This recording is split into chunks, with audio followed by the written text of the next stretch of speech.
Het was vrijdag al vroeg druk op het plein van de Petrus Wandelschool in Venray. Op het programma stonden de Koningsspelen. Vanwege het slechte weer moest het programma op het laatste moment worden omgegooid. Helaas wel, ja. We hadden gisteren nog naar de weersvoorspellingen gekeken op verschillende apps en hij gaf eigenlijk droog weer aan. Dus we hebben nog wel een tijdje zitten twijfelen, wat gaan we doen? Want ja, als het regent, wij zitten met groepen 3 tot en met 8 zitten op de sportvelden van SV Venray. En je kunt daar nergens schuilen. Dus als je één flinke bui hebt, dan ben je eigenlijk klaar. Maar het zag er goed uit, dus we denken we laten het doorgaan. Helaas, ja, ik woon in Nijmegen, ik zat vanochtend al 6:30 in de auto en het regen al onderweg. Dus heb ik snel contact gezocht met een aantal mensen van de organisatie. Ik zeg, wat gaan we doen? Ja, en op een gegeven moment hebben we toch moeten besluiten om het af te gelasten. En heel erg jammer, zeker voor de kinderen, want die hadden zich er heel erg op verheugd. En we hebben ook geen uitwerkdatum, dus dat vervalt dan. Dus we hebben besloten om dat toch gewoon allemaal in de klas, dat de leerkrachten zelf gaan kijken.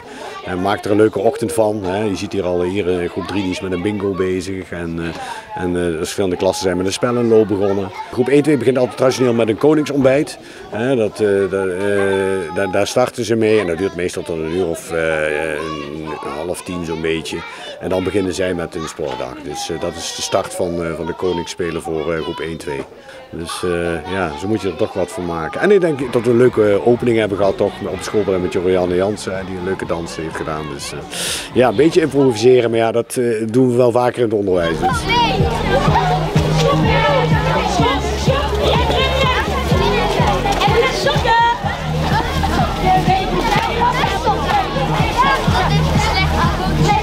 Morgen Koningsdag. Hoe ziet het programma eruit? We beginnen morgenochtend zoals gewoonlijk met de kindermarkt. Dus alle kindjes mogen vanaf 6-7 uur met een kleedje op het plein gaan liggen, zitten, staan, wat ze willen. Als ze maar luisteren naar de toezichthouders. Dan hebben we om 10 uur de ontvangst van gedecoreerden in de Schouwburg, maar dat is besloten. Vanaf 1:15 begint het programma op de pleinen verder. En dat houdt in dat we op het Henseniusplein hebben allerlei spellen staan. Er komt een stormbaan van 18 meter.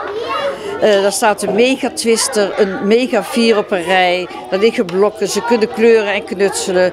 Nog veel meer. En om 1:15 begint ook het programma op het podium op de Schouwburgplein. Daar beginnen we met de opening, wat prijsuitreiking. Daar hebben we dansdemonstraties, daar hebben we zang. En dan vanaf 4 uur komt de band Post. Dat is het horecagedeelte, dat is de vergunning van de horeca en de DJ Issy. En dat zal wel tot in de late uurtjes doorgaan. Kijk je er weer naar uit? Ja, altijd. Het is ook zo dat ik om 4 uur al klaar ben als onze vergunning weg is en er is niks gebeurd. Yes, dan ben ik ook heel blij. Maar het is altijd een mooie dag en het zonnetje is een beetje beloofd door de weermannen. Dus die hopen dat die ook meedoet. Ja, dan kan het niet meer stuk.